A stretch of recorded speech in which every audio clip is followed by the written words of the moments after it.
Super star Rajinikanth இப்போ Jailer 2 படத்தில் நடித்து முடிச்சிருக்காரு. இந்த ஜெயிலர் 2 படத்தை நெல்சன் தான் எடுத்திருக்காரு. மேலும் இந்த ஜெயிலர் 2 படத்தை இந்த வருஷம் ஆகஸ்ட் மாதம் ரிலீஸ் பண்ண பிளான் பண்ணியிருக்காங்க.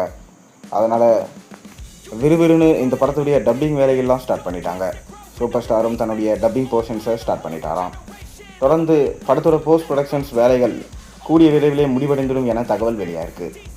அதைத் தொடர்ந்து தலைவர் 173 படத்தில் சூப்பர் ஸ்டார் ரஜினிகாந்த் நடிப்பாரா மாட்டாரா, மேலும் இயக்குனர் யார், இயக்குனரை மாற்றிட்டாங்களா என பல கேள்விகள் இணையத்தில் வலம் வந்து கொண்டிருக்கு. ஆனால் ஒரு பக்கம் இயக்குனர் மாற்றப்பட்டாச்சு, அஸ்வந்த் மாரிமுத்து தான் டைரக்டர் என சொல்லப்பட்டு வருது. இன்னொரு பக்கம் அப்படியெல்லாம் கிடையாது, சிபி சக்கரவர்த்தியே தான் இயக்குனர். மேலும் ஷங்கர் இந்த படத்தில் வில்லனாக ப்ளே பண்ணுறாரு. அது மட்டும் இல்லாமல் தற்போது கூடுதல் அப்டேட் ஒன்றும் கிடைச்சிருக்கு. அதாவது தலைவர் 173 படம், இந்த படம் கமல் ப்ரொடக்ஷன் பண்ணுறதா இருக்குது.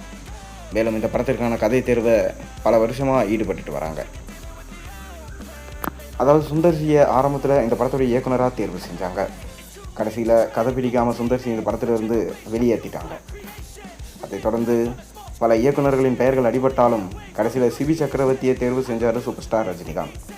அவர் சொன்ன கதை சூப்பர் ஸ்டாருக்கு பிடிச்சதான்.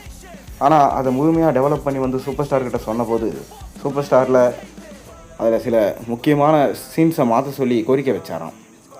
அதை மாற்றாமல் இயக்குனர் பிடிவாரம் பிரித்ததுனால இயக்குனரை தூக்கி எறிஞ்சிட்டாரு. அஸ்வந்த் மாரிமுத்துவை புது இயக்குனரை அப்பாயிண்ட் பண்ணியிருக்காரு என்கின்ற செய்திகள்லாம் வெளிவந்து ரசிகர்களை ரொம்பவே ஷாக்கிங்க்கு உள்ளாக்கியது. ஆனால் இப்போ என்ன சொல்லியிருக்காருன்னா, இயக்குனர் மாறலை, சிபி சக்கரவர்த்தியை தான் இந்த படத்தை எடுக்கிறாரு.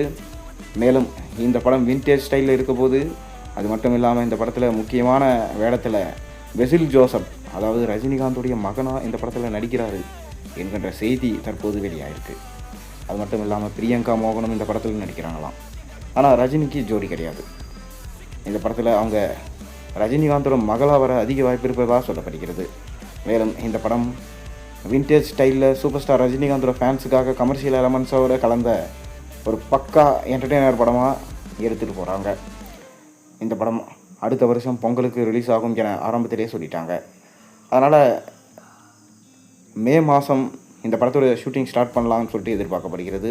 பொறுத்திருந்து பார்ப்போம். நீங்கள் என்ன நினைக்கிறீங்க? உங்கள் கருத்துக்களை மறக்காமல் கீழே கமெண்ட்டில் சொல்லுங்கள்.